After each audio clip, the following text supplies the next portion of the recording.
Hi everyone, welcome to Shyam institute. Daily current అఫైర్స్లో భాగంగా ఈ రోజు ఉన్నటువంటి ఇంపార్టెంట్ కరెంట్ అఫైర్స్ ఏమన్నా ఒకసారి చూద్దాం. సో దీంట్లో భాగంగా మనం ఫస్ట్ వన్ చూసినట్లయితే జిఎస్టీ డే అండి. సో ఈరోజు మనము జూలై 1వ తారీఖున జిఎస్టీ డేని సెలబ్రేట్ చేసుకుంటూ ఉంటాం.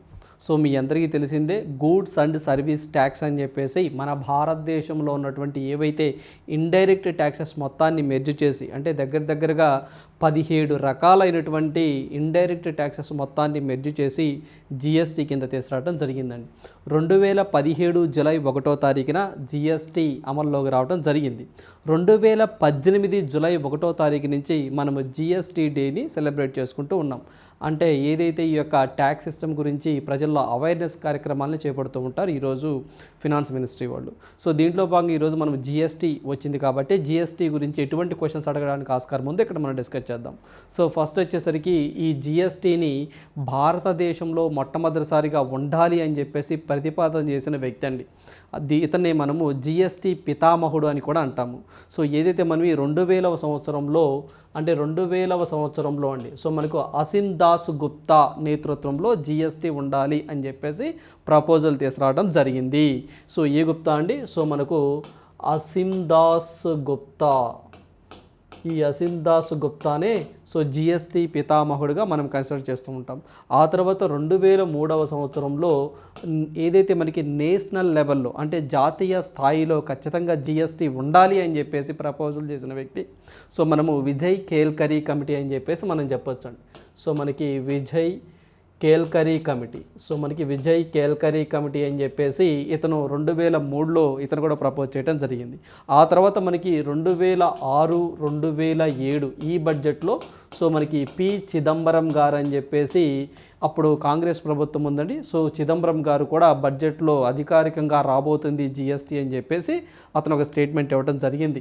ఆ తర్వాత 101వ రాజ్యాంగ సవరణ ద్వారా ఏదైతే మన రాష్ట్రపతి గారు ఈ యొక్క జిఎస్టీ బిల్లును ఆమోదించడం జరిగింది. సో ఈ యొక్క జిఎస్టీ బిల్లుని ఎప్పుడు ఆమోదించారు అంటే 2016 మనకి సెప్టెంబర్ 8వ తారీఖున రాష్ట్రపతి గారు జిఎస్టీ బిల్ని ఆమోద ముద్ర వేయటం జరిగింది. సో అప్పటి నుంచి మనకి 2017 జూలై మిడ్ నైట్ నుంచి, అంటే 1వ తారీఖు నుంచి జిఎస్టీ అమల్లోకి రావడం జరిగింది. జిఎస్టీ డేని మనం ఎప్పటి నుంచి సెలబ్రేట్ చేసుకుంటున్నామంటే 2018 జూలై 1 నుంచి సెలబ్రేట్ చేసుకుంటూ ఉన్నాం. వీటితో పాటుగా జిఎస్టీతో పాటుగా, అంటే జిఎస్టీ తీసుకొని వచ్చినప్పుడు కూడా రాజ్యాంగంలో కొన్ని సవరణలు చేసి కొన్ని ఆర్టికల్ని యాడ్ చేయడం జరిగిందండి. ఆ ఆర్టికల్ కూడా ఎగ్జామ్ పాయింట్ ఆఫ్ వ్యూ అడిగిన సందర్భాలు ఉన్నాయి. సో ఆర్టికల్ 246A కానివ్వండి, అదేవిధంగా ఆర్టికల్ 269A కానివ్వండి, అదేవిధంగా ఆర్టికల్ సో మనకి 279 కానివ్వండి, ఇవి ఈ యొక్క కొత్తగా మనకి ఆర్టికల్ యాడ్ చేయటం జరిగింది. సో ఈ యొక్క 279 ఆర్టికల్ ప్రకారమే జిఎస్టీ కౌన్సిల్ని ప్రెసిడెంట్ ఎస్టాబ్లిష్ చేస్తాడు అని చెప్పేసి మనం చదువుకున్నాం.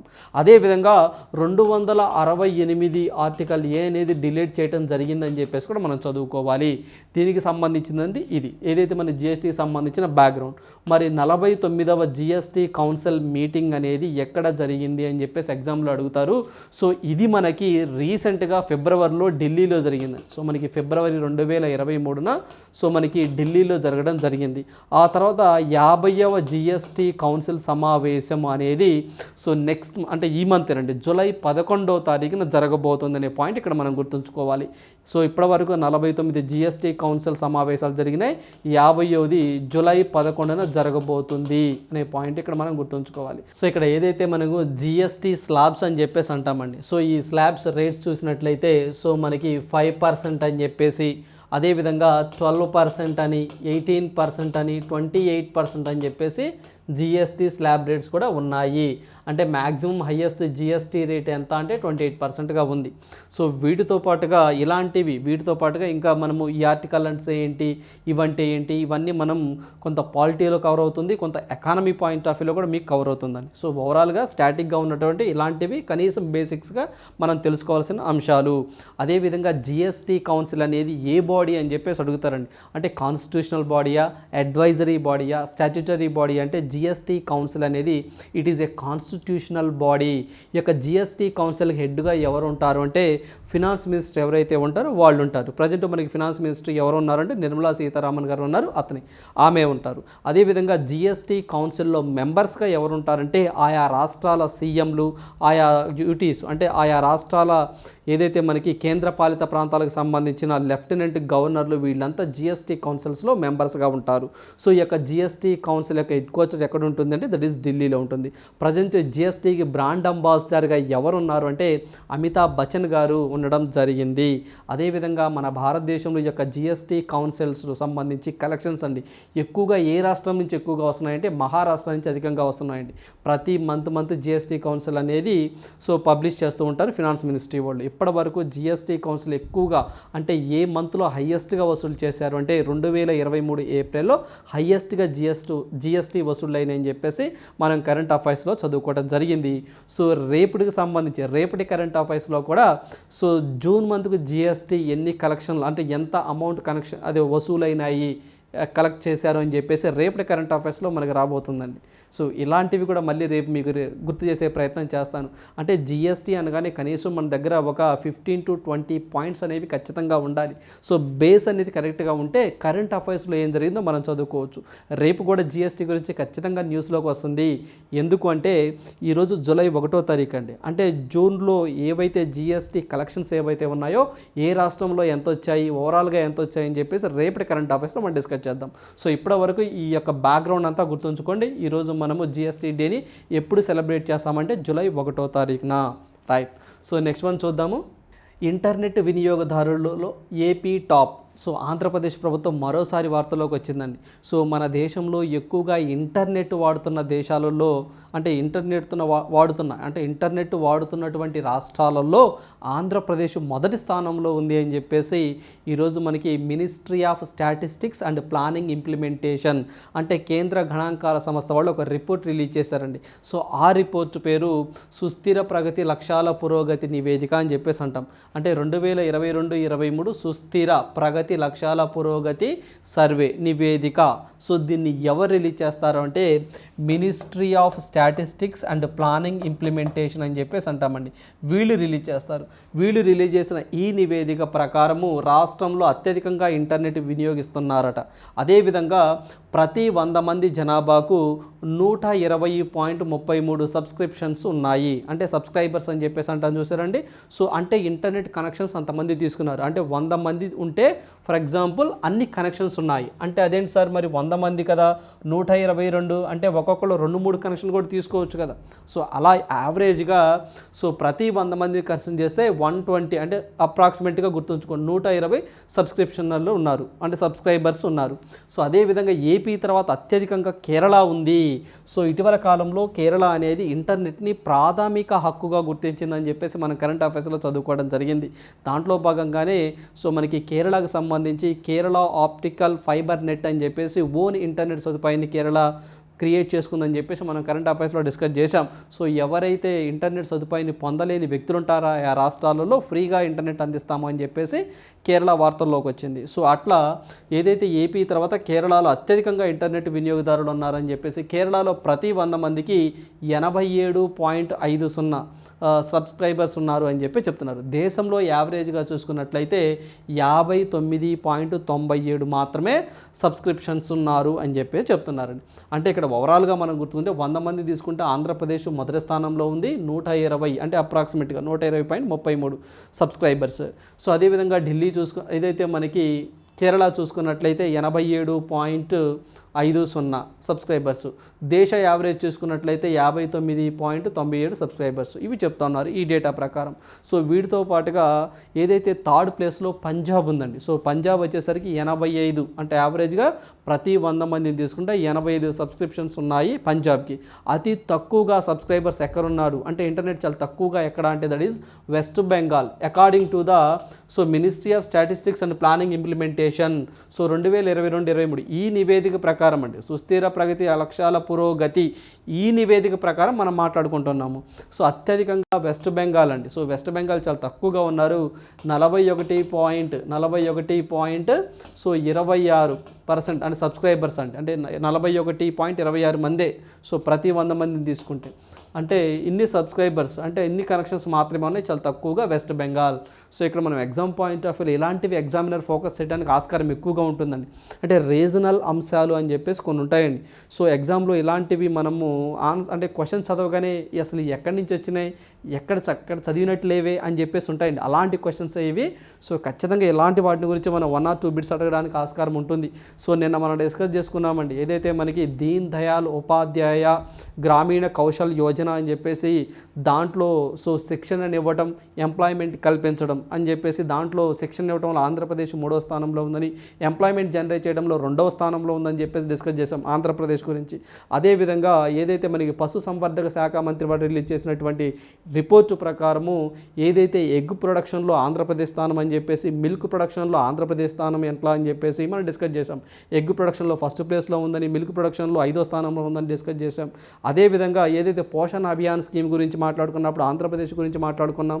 అదేవిధంగా మనకి ఆంధ్రప్రదేశ్ ఇటీవల కాలంలో వచ్చిన న్యూస్ గురించి కూడా మనం డిస్కస్ చేసుకుంటూ ఉన్నాం. ఇట్లా ఆంధ్రప్రదేశ్ తరచుగా ఏదో ఒక అంశం మీద న్యూస్లోకి వస్తుంది. రానున్న పోటీ పరీక్షల్లో లైక్ గ్రూప్ 2 కానివ్వండి, గ్రూప్ 1 కానివ్వండి, ఇలాంటి ఎగ్జామ్స్లో అండి, SIN కానిస్టేబుల్లో కానివ్వండి, ఖచ్చితంగా ఇలాంటి రిపోర్ట్స్ మీద గురించి ఆంధ్రప్రదేశ్ యొక్క స్టేటస్ ఏంటి అని చెప్పేసి అడగడానికి ఆస్కారం ఎక్కువగా ఉంటుంది. సో అందువల్ల ప్రతి ఒక్క అభ్యర్థి కూడా ప్రతిసారి చెప్తున్నామండి, సో మీరు ఖచ్చితంగా మీకు గుర్తుండే విధంగా, మీకు చదువుకోవడానికి సౌలభ్యంగా ఉండే విధంగా సో ఒక నోట్స్ రాసుకుంటూ, నోట్స్ మెయింటైన్ చేసుకుంటూ ఉండండి. సో ఎగ్జామ్కి వెళ్ళే ముందు ఒక్కసారి ఆ బుక్ని రివిజన్ చేసుకుని వెళ్తే ఎక్కువ మార్కులు రావడానికి ఆస్కారం ఉంటుంది. సో దాంట్లో భాగంగా ఈరోజు మనకి ఇంటర్నెట్ వినియోగదారుల్లో ఏపీ టాప్ అనే న్యూస్ వార్తల్లోకి వచ్చింది, గుర్తుంచుకోండి. రైట్, నెక్స్ట్ వన్ చూసినట్లయితే తమిళనాడు ప్రభుత్వం మరోసారి వార్తల్లోకి రావడం జరిగిందండి. సో ఈరోజు తమిళనాడు ప్రభుత్వం అనేది ఏదైతే Tamil Nadu emerges as India's top electronics exporter, triples export to 5.37 billions in financial year 2023. So ఏదైతే మనము ఎలక్ట్రానిక్ గూడ్స్ అండి, సో ఏవైతే ఎలక్ట్రానిక్ గూడ్స్ను ఉత్పత్తి చేయడంలో అంటే ఉత్పత్తి చేసి ఎక్స్పోర్ట్ చేయడంలో దేశంలోనే తమిళనాడు మొదటి స్థానంలో ఉంది అని చెప్పేసి గవర్నమెంట్ ఆఫ్ ఇండియా చెప్తా ఉంది.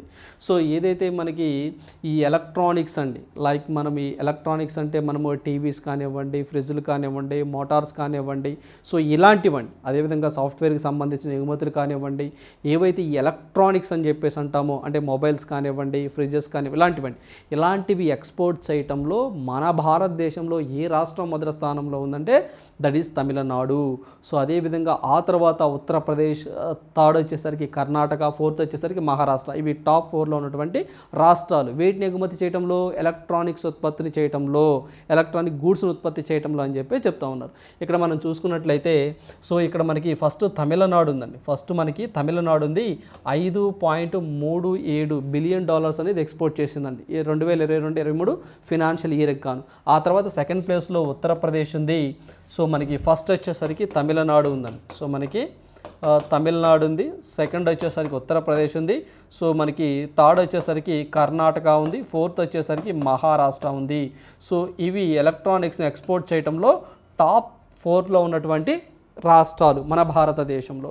ఎందుకు అంటే తమిళనాడులో ఎక్కువగా ఏదైతే టాటా కానివ్వండి, ఫోక్స్ వ్యాగన్ కానివ్వండి, ఇలాంటివండి. సో మనకి మిత్సుబి అని చెప్పి జపాన్ కంపెనీకి సంబంధించిన ఒక ఏసీ కండక్టర్లు తయారు చేసే కంపెనీ కానివ్వండి, ఇవన్నీ కూడా ఎక్కువగా వాటి యొక్క ప్లాంట్స్ అనేవి తమిళనాడులో ఎక్కువగా ఉన్నాయండి. సో అందువల్ల ఎక్కువగా అక్కడ ప్రొడక్షన్ జరుగుతూ ఉంది. సో అక్కడ ప్రొడక్షన్ జరుగుతుంది కాబట్టి ఎక్స్పోర్ట్స్ ఎక్కువగా తమిళనాడు నుంచే ఉంది.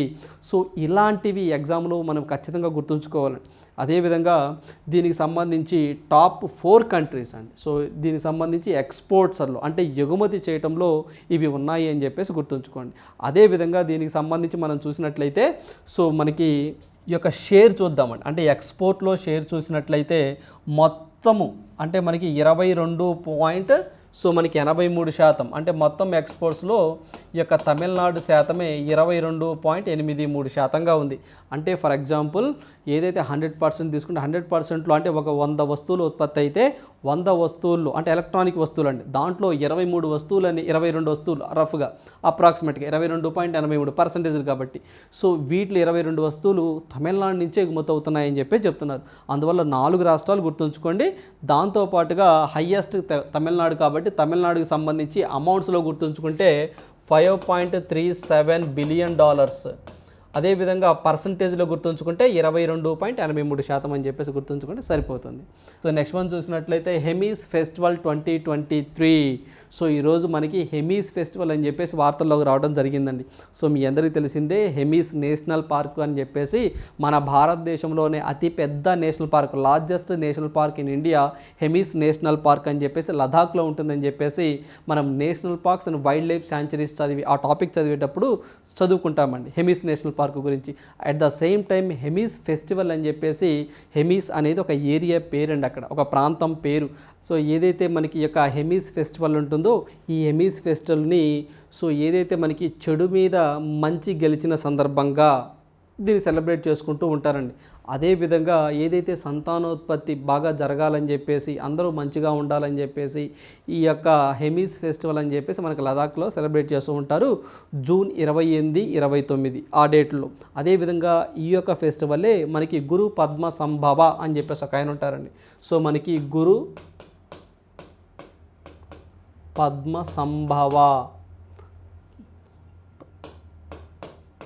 సంభవ అని చెప్పేసి, సో ఇతను 8th సెంచరీకి సంబంధించినటువంటి ఒక బౌద్ధ మత గురువు అండి, అంటే ఒక బౌద్ధ మతానికి సంబంధించిన వ్యక్తి. సో అసలు ఏదైతే మనకి హిమాలయన్స్కి ఈ యొక్క బౌద్ధ మతాన్ని పరిచయం చేసిన వ్యక్తే ఈ యొక్క గురు పద్మ సంభవ.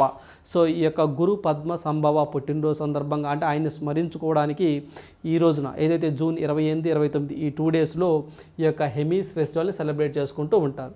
సో ఇటీవల కాలంలో మనం చూసినట్లయితే ఫెస్టివల్స్ అండి డైరెక్ట్ బిట్స్ రావట్లేదండి. ఒకప్పుడు ఒక ఫెస్టివల్ పేరు ఇచ్చి ఇది ఏ రాష్ట్రంలో బాగా సెలబ్రేట్ చేసుకునేవారు అని అడిగేవారు.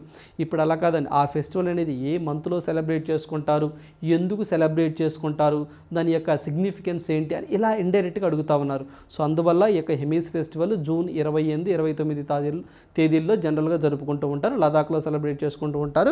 ఏదైతే 8th సెంచరీకి సంబంధించినటువంటి వ్యక్తి ఎవరైతే ఉన్నారో బౌద్ధ మత గురువు గురు పద్మ సంభవ, సో ఈతన్ని గుర్తు చేసుకుంటూ ఈ పండుగ కూడా సెలబ్రేట్ చేసుకుంటారు.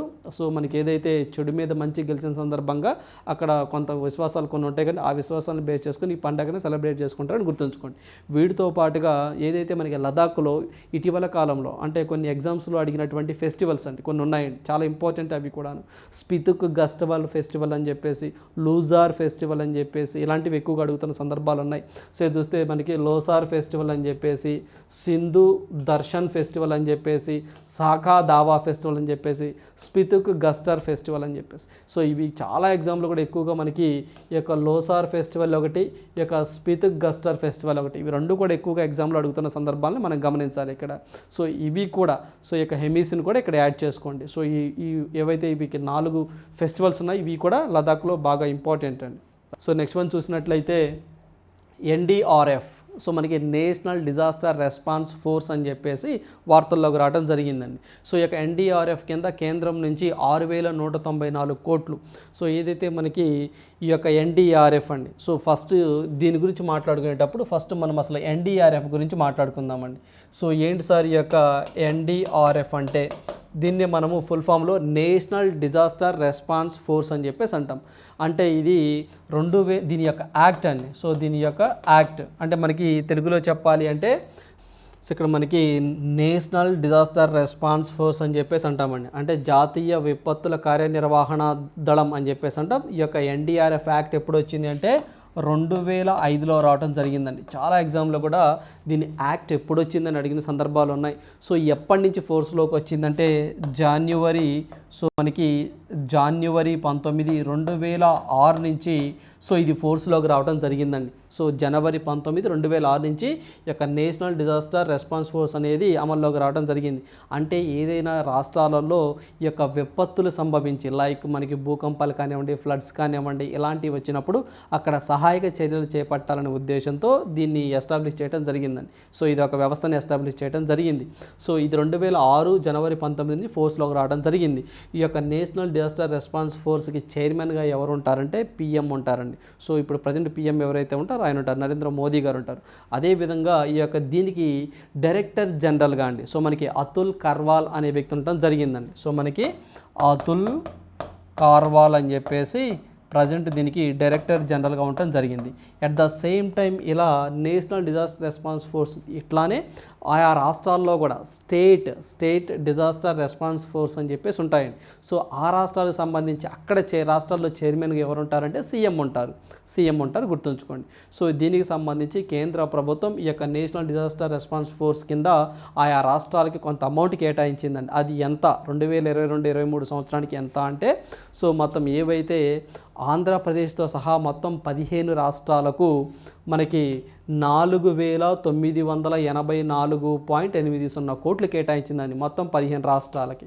సో వీటితో పాటుగా 2022-23లో కొంత అమౌంట్ ఏవైతే మనకి తెలంగాణ కానివ్వండి, ఛత్తీస్గఢ్ కానివ్వండి, మేఘాలయ కానివ్వండి, యూపీ కానివ్వండి, సో వీటికి 2022-23 ఆర్థిక సంవత్సరానికి 1,209 కోట్లు కేటాయించిందండి. సో అవి ఏదైతే ఈ యొక్క 1,209 కోట్లు ఈ యొక్క 4,984.80 కోట్లు మొత్తం కలిపితే మనకి 6,194 కోట్లు అండి. సో అటు ఇటుగా సో ఇంత అమౌంట్ ఏదైతే మనకి కేంద్ర హోంశాఖ నిన్న ఇవ్వడం జరిగిందని చెప్పేసి న్యూస్లో రావడం జరిగింది.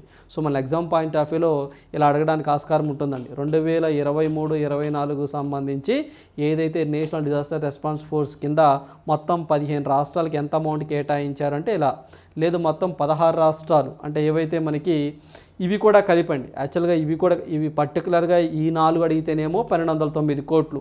సో అవి కాకుండా ఈ 15లో ఇవి కూడా ఉన్నాయండి, ఈ రాష్ట్రాలు కూడా కలిసి ఉన్నాయి. సో ఇక్కడ మీరు అదే అర్థం చేసుకోవాల్సింది కొంచెం జాగ్రత్తగా. పర్టికులర్గా 2022-23 అడిగితే 15 రాష్ట్రాలను గుర్తుంచుకోండి. సో ఈ ఫిగర్ గుర్తుంచుకోండి. అలా కాకుండా ఓవరాల్గా అడిగారనుకోండి, అసలు ఈ సంవత్సరం 2023 జూలై 1వ తారీఖున ఇలా హోంశాఖ మొత్తం ఎంత దీనికి కేటాయించిందని అడిగితే మొత్తం 6,194 కోట్లు అని చెప్పేసి గుర్తుంచుకోండి, సరిపోతుంది. రైట్.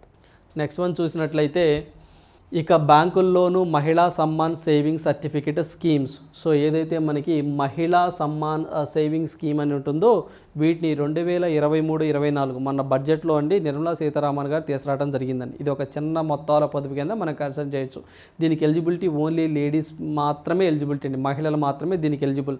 సో ఈ స్కీమ్లో భాగంగా ఫస్ట్ టైం ఏదైతే మనకి ఫస్ట్ ఈ బాలికలు మహిళల ఆర్థిక భద్రతా లక్ష్యంగా 2023 ఏప్రిల్ నుంచి ఈ పథకం పోస్ట్ ఆఫీసులో మాత్రమే అమల్లో ఉండేదండి. ఇప్పుడు అలా కాకుండా ఏవైతే మనకి నేషనలైజ్డ్ బ్యాంక్స్ అని ఉంటాయో మనకి ప్రభుత్వ రంగ బ్యాంకులు వాటికి పర్మిషన్ ఇచ్చారు. వాటితో పాటుగా ప్రైవేట్ సెక్టార్ బ్యాంక్స్ కొన్ని గవర్నమెంట్ ఏవైతే ఇష్యూ చేస్తాయో కొన్ని ప్రైవేట్ సెక్టార్ బ్యాంక్స్ అంటే ఓవరాల్గా ఇప్పుడు బ్యాంక్స్లు అండ్ పోస్ట్ ఆఫీసుల్లో ఈ యొక్క స్కీమ్ అనేది ఇంప్లిమెంట్ అవుతుంది అని చెప్పి చెప్తా ఉన్నారు. సో ఈ స్కీమ్ గురించి మనం మాట్లాడుకున్నట్లయితే మహిళా సమ్మాన్ సేవింగ్స్ ఈ స్కీమ్ మనం మాట్లాడుకున్నట్లయితే సో దీంట్లో మినిమం 1,000 రూపాయలు మ్యాక్సిమం 2 లక్షల వరకు మనం డిపాజిట్ చేయొచ్చు. వన్స్ ఒకసారి డిపాజిట్ చేసిన తర్వాత 2 సంవత్సరాల దాకా వాటిని కదిలించడానికి ఆస్కారం లేదండి. 2 సంవత్సరాలు అంటే మెచ్యూరిటీ పీరియడ్ 2 years అలా ఉంచితే వాళ్ళు మనకి 7.5% రేట్ ఆఫ్ ఇంట్రెస్ట్ ఇస్తారు. సో అలా వాటితో పాటుగా సో ఆ నెక్స్ట్ ఇయర్కి సో ప్రతి 3 నెలలకు ఒకసారి అండి సో ప్రతి 3 నెలలకు ఒకసారి కాంపౌండ్ ఇంట్రెస్ట్తో ఇస్తారు. సో ఓవరాల్గా మనకి 7.7 దాకా ఇంట్రెస్ట్ వస్తుందండి. బేసిక్గా 7.5% రేట్ ఆఫ్ ఇంట్రెస్ట్ వస్తుంది. సో దీంట్లో భాగంగా 2 years అనేది మెచ్యూరిటీ పీరియడ్గా ఉంటుంది. మినిమం అమౌంట్ ఎంత, మ్యాక్సిమం అమౌంట్ ఎంత అని అడుగుతారు. మినిమం 1,000 రూపాయలు డిపాజిట్ చేయొచ్చు, మ్యాక్సిమం 2 లక్షల వరకు చేయొచ్చు. లేదు నేను 5 లక్షలు చేస్తా 6 లక్షలు చేస్తా అంటే డిపాజిట్లు తీసుకోరు. ఎందుకంటే it is a small saving accounts అని చెప్పేసి అంటున్నారు అనమాట. సో అందువల్ల మినిమం అమౌంట్ మ్యాక్సిమం అమౌంట్ గుర్తుంచుకోండి. ఫర్ ఎగ్జాంపుల్ నేనే ఒక 1 లక్ష రూపాయలు వేసానండి, అంటే ఒక దీంట్లో భాగంగా డిపాజిట్ చేశాను ఈ యొక్క మహిళా సమ్మాన్ సేవింగ్స్లో భాగంగా. ఆఫ్టర్ నాకు 2 years తర్వాత నా అమౌంట్ నాకు అంటే 7.5 రేట్ ఆఫ్ ఇంట్రెస్ట్ వేసి నాకు ఫర్ ఎగ్జాంపుల్ 1,50,000 రూపాయలు వచ్చింది అనుకోండి, అంటే 50,000 రూపాయలు ఇంట్రెస్ట్ వచ్చింది. అలా ఎగ్జాంపుల్ చెప్తున్నానండి. సో మధ్యలో తీసుకోవడానికి కుదరదు.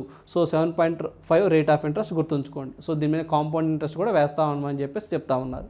సో అట్లా చూస్తుంటే దగ్గర 7.7 దాకా వెళ్తుందండి. బట్ ఇది మీరు బాగా గుర్తుంచుకోండి, 7.5 మనకి మెయిన్ కీలకం. రైట్. నెక్స్ట్ వన్ చూసినట్లయితే సోలిసిటర్ జనరల్గా మళ్ళీ తుషార్ మెహతా వార్తల్లోకి వచ్చారండి. సో మనకి జనరల్గా దీన్ని మనము పాలిటీలో లింక్ చేసుకొని చదువుకుంటామండి. మీ అందరికీ తెలిసిందే అటార్నీ జనరల్ అని చెప్పేసి అనుకుంటా ఉంటాం. ఇప్పుడు మన సోలిసిటర్ జనరల్ అని చెప్పేసి, అదనపు సోలిసిటర్ జనరల్స్ అని చెప్పేసి మనం పాలిటీలో ఎక్కువగా ఈ టర్మ్ అనేది వింటూ ఉంటాం. సో ఇక్కడ మనకి ఈరోజు మనకి సోలిసిటర్ జనరల్గా ఎవరైతే తుషార్ మెహతా ఉన్నారో ఇతని యొక్క పదవీ కాలాన్ని అంటే మళ్ళీ మూడోసారి అండి. అంత యాక్చువల్గా ఇతను 2018లో ఇతను రావడం జరిగిందండి. ఆల్రెడీ ఇప్పటికీ 2 సార్లు పొడిగించారండి. ఇది మూడోసారి ఇలా ఈయన యొక్క పదవీ కాలాన్ని పొడిగించడం. 3 years ఇతను పదవిలో ఉంటారు అని చెప్పి చెప్తా ఉన్నారు. సో ఇక్కడ మనం చూసినట్లయితే 2018లో మొదటిసారిగా సోలిసిటర్ జనరల్గా తుషార్ మెహతా పదవీ కాలాన్ని చేపట్టారు. ఇప్పటికే 2 సార్లు పొడిగించారండి. ఇప్పుడు మళ్ళీ మూడోసారి 3 సంవత్సరాలు ఉంటారండి ఇతను. అంటే 2023 కదండి, ఇది 24, 25 దాకా ఉంటారు అని చెప్పి చెప్తా ఉన్నారు. ఓవరాల్గా మరో 3 ఏళ్ళు ఉంటారు అని చెప్పి చెప్తా ఉన్నారు. సో ఇక్కడ మనకి ఫస్ట్ అసలు సోలిసిటర్ జనరల్ అంటే ఎవరు, అదనపు సోలిసిటర్ జనరల్స్ అని చెప్పేసి ఉన్నారండి. మొత్తం ఒక 6 ఉన్నారు. వాళ్ళ యొక్క పదవీ కాలాన్ని కూడా అంటే ఒక 3 years ఎక్స్టెన్షన్ చేశారు, పొడిగించారు. సో దీని గురించి మనం కరెంట్ పాలిటీలో లింక్ పెట్టుకొని చదువుకోవాలి. మీ అందరికీ తెలిసిందేనండి. సో మనకి అటార్నీ జనరల్ అని చెప్పేసి it is a constitutional body అని చెప్పేసి మీ అందరికీ తెలిసిందే. సో ఆర్టికల్ 76 తెలుపుతుంది అతని గురించి. సో మనకి రీసెంట్గా అటార్నీ జనరల్గా వెంకటరమణి అని చెప్పేసి తమిళనాడు రాష్ట్రానికి సంబంధించిన వ్యక్తి అటార్నీ జనరల్గా రావడం జరిగింది. సో ఏదైతే ఈ యొక్క అటార్నీ జనరల్ ఉంటారో is the highest law officer in India. అంటే భారతదేశంలో అత్యున్నత న్యాయాధికారి ఎవరు? So highest law officer in India. చాలా ఎగ్జామ్లో కూడా అడిగారండి. So highest law officer in India attorney general present ఎవరున్నారు? వెంకటరమణి గారు ఉన్నారు. సో ఆయన తమిళనాడు రాష్ట్రానికి సంబంధించిన వ్యక్తి. సో ఈ అటార్నీ జనరల్కి న్యాయ సలహాలను అందించడానికి అంటే ఇతనికి అసిస్టెంట్స్గా పనిచేసేవారే ఈ యొక్క సోలిసిటర్ జనరల్, అదనపు సోలిసిటర్ జనరల్స్. సో అదనపు సోలిసిటర్ జనరల్స్ కానివ్వండి, సోలిసిటర్ జనరల్ కానివ్వండి, వీళ్ళిద్దరూ కూడా ఏదైతే అటార్నీ జనరల్ ఉంటారో అతనికి న్యాయ సలహాలు అందిస్తూ ఉంటారు.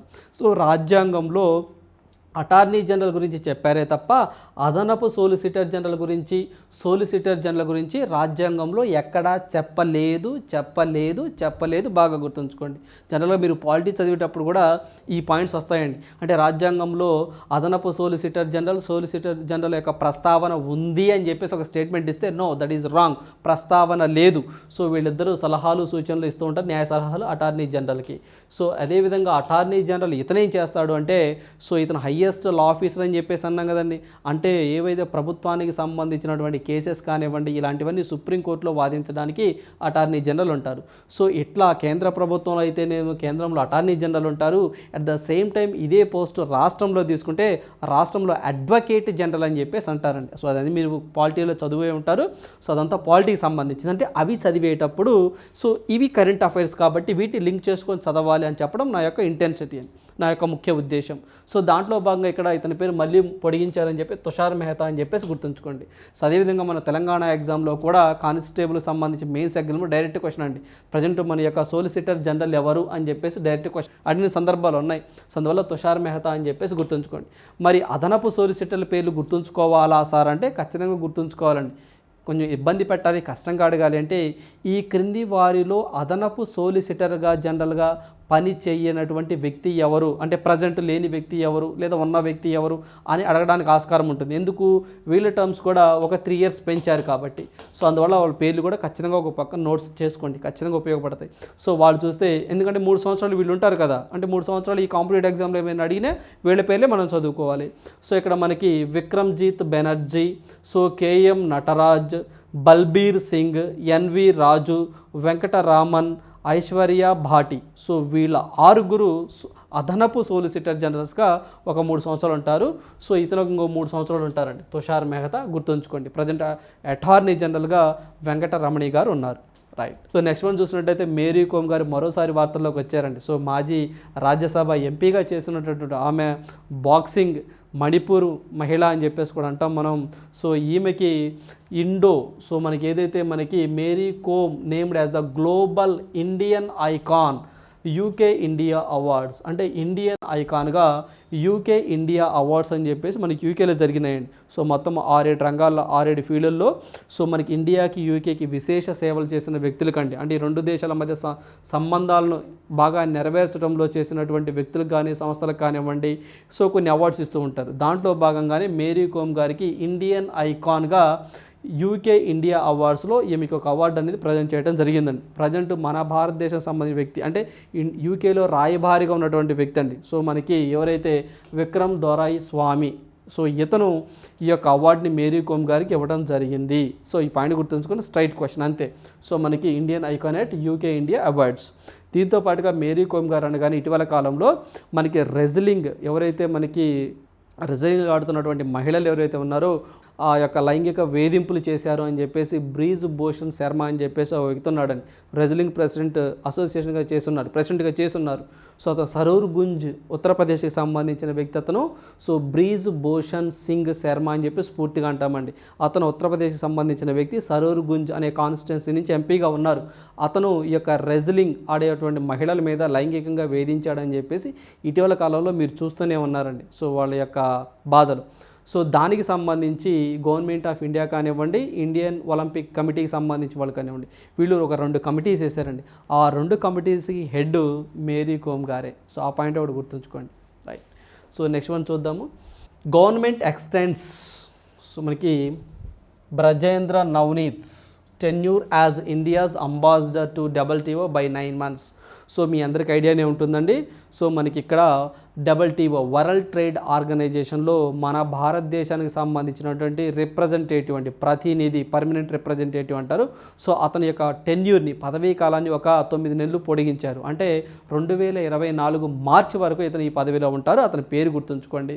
సో అతని పేరు వచ్చేసరికి బ్రజేంద్ర నవనీత్ అని చెప్పేసి అంటాం. ఇతనేనండి బ్రజేంద్ర నవనీత్ గారు. అంటే మనకి WTOలో పర్మనెంట్ రిప్రజెంటేటివ్ అంటాం, అధికారిక ప్రతినిధి అంటాం. అంటే మనకి UNOలో కూడా ఉంటారు కదండి, మనకి యునైటెడ్ నేషన్ ఆర్గనైజేషన్లో మన భారతదేశం సంబంధించిన ప్రతినిధి, రిప్రజెంటేటివ్ అని చెప్పేసి అంటామండి. రుచిరా కాంబోజ్ అని చెప్పేసి ఒక మహిళ ఉన్నారు. సో అట్లానే WTOలో కూడా మన ఇండియాకి సంబంధించిన రిప్రజెంటేటివ్ ఎవరైతే ఉన్నారో మనకి నవనీత్ గారు, సో అతను 9 నెలలు పొడిగించారు అని చెప్పేసి వార్తల్లోకి వచ్చినాయి. ఆయన పేరు గుర్తుంచుకుంటే సరిపోతుంది. సో అదేవిధంగా ఇక్కడ మనకి WTO వచ్చింది కాబట్టి, అంటే వరల్డ్ ట్రేడ్ ఆర్గనైజేషన్ వచ్చింది కాబట్టి దీని హెడ్ క్వార్టర్ జెనీవా, స్విట్జర్లాండ్లో ఉంటుందని చెప్పేసి గుర్తుంచుకోండి. అదేవిధంగా దీని యొక్క డైరెక్టర్ జనరల్ అండి, WTO డైరెక్టర్ జనరల్ ఇలా అడుగుతున్న సందర్భాలు ఉన్నాయి.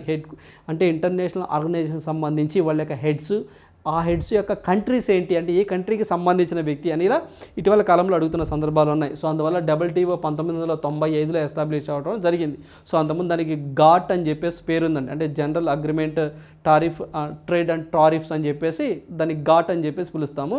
అది ఓల్డ్ నేమ్. సో అది మనం ఎకానమీలో చదువుకుంటూ ఉంటాం. సో ఈ యొక్క WTOకి సంబంధించి చూసినట్లయితే 95లో దీన్ని ఎస్టాబ్లిష్ చేశారు.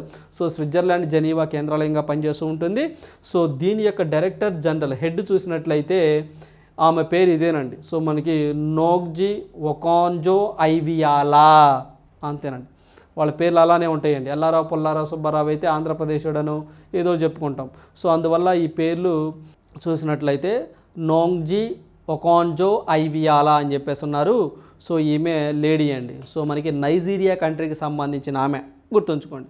సో ఇలాంటి పేర్లు అండి లాంగ్ టర్మ్లో గుర్తుండాలి అంటే మీకు గుర్తుండే విధంగా గుర్తుంచుకోండి. అంటే అలా చూడగానే, సో ఆ పేరు చూడగానే మీరు ఆన్సర్ పెట్టే విధంగా ఉండాలండి. సో అన్నీ గుర్తుంచుకోవాల్సిన అవసరం లేదు.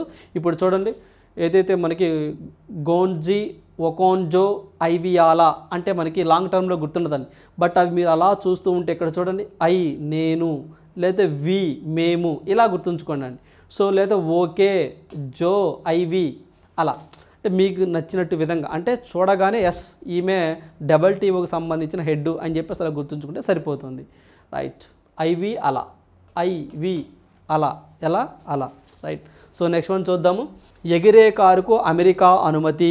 సో ఇప్పుడు ఏదైతే ఈ కారు ఉంటుందో, ఈ కారు రోడ్డు మీద వెళ్తూ ఉంటుంది. సో ఏదైనా ట్రాఫిక్ ఉంటే అలా ఎగిరి మళ్ళీ అలా రోడ్డు మీదకి వస్తూ ఉంటుందండి. సో అలా ఒక కారుని అమెరికాలో తయారు చేశారు. అది సో మనకి మార్కెట్లోకి రాబోతున్నాయని చెప్పేసి ఇటీవల కాలంలో న్యూస్లో రావడం జరిగింది. 2025 నుంచి ఈ యొక్క కార్లు అనేవి మార్కెట్లోకి రాబోతున్నాయి, ఉత్పత్తి చేస్తాము అని చెప్పేసి ఒక స్టేట్మెంట్ రావడం జరిగిందండి. సో ఆ కారు పేరేంటని అడుగుతారు. That is enough. సో ఇక్కడ మనం చూస్తే 2025 నుంచి ఉత్పత్తి ప్రారంభిస్తున్న అలేఫ్ కంపెనీ అండి. సో ఈ కార్ని ఎవరండి, అలేఫ్ అనే కంపెనీ తయారు చేస్తూ ఉంటుంది. అదేవిధంగా దీన్ని ఫ్లయింగ్ కార్ అని కూడా అంటారు. సో దీనికి సంబంధించి అమెరికా ప్రభుత్వం నుంచి చట్టబద్ధంగా అనుమతి లభించిందని కాలిఫోర్నియాకు చెందిన అలేఫ్ ఏరోనాటిక్స్ కంపెనీ ప్రకటించింది.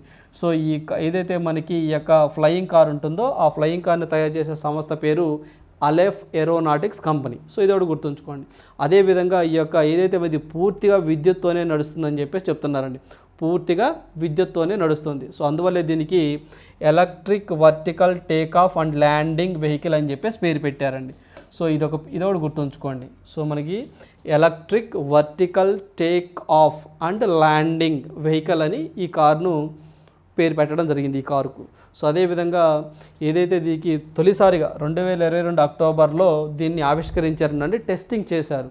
సో సక్సెస్ అయింది. దాన్ని మ్యానుఫ్యాక్చరింగ్ 2025 నుంచి ప్రారంభిస్తామని చెప్పేసి మనకి అలెఫ్ ఏరోనాటిక్స్ చెప్పడం జరిగింది.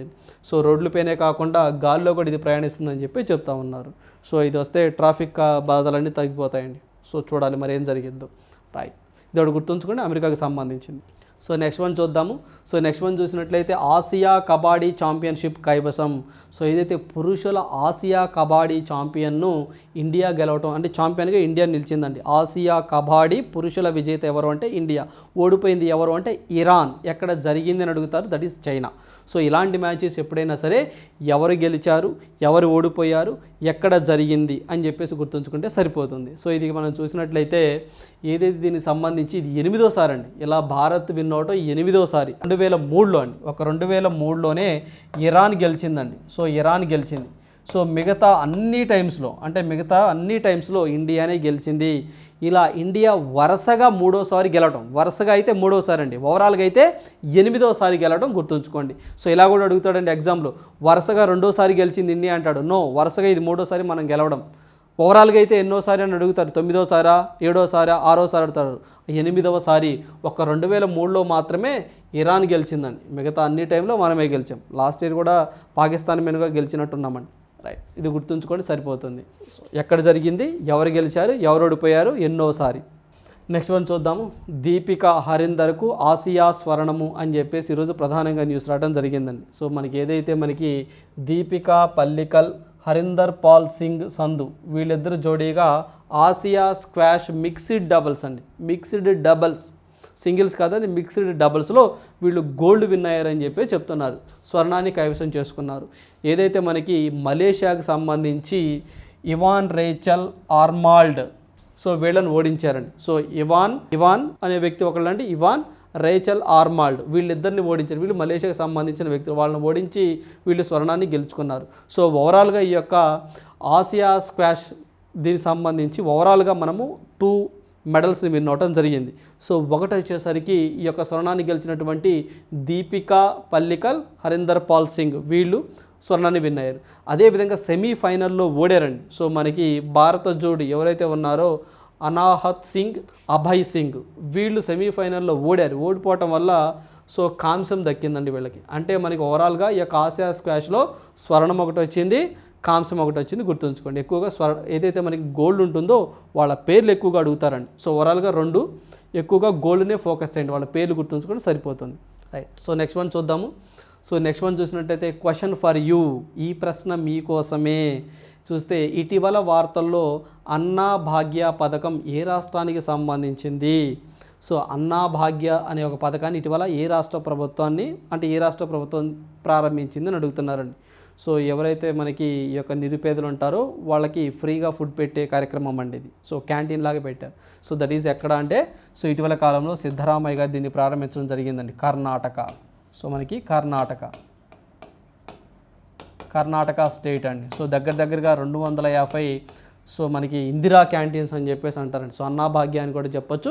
సో అలాంటివి ఇటీవల కాలంలో వార్తలు రావడం జరిగింది. దట్ ఈస్ కర్ణాటక రాష్ట్రానికి సంబంధించినటువంటి పథకం. సో ఇవన్నీ ఈరోజు ఉన్న ఇంపార్టెంట్ కరెంట్ అఫైర్స్. సో ప్రతి ఒక్క అభ్యర్థి కూడా సో ఎక్కడా మీ ప్రిపరేషన్ ఆపవద్దండి. సో ఖచ్చితంగా గ్రాండ్ టెస్టులు రాయండి, ప్రతిరోజు రెగ్యులర్ టెస్టులు రాయండి, కరెంట్ అఫైర్స్ వినండి, రివిజన్ చేయండి. ఖచ్చితంగా మీకు విజయం వరిస్తుంది. So thank you, all the best.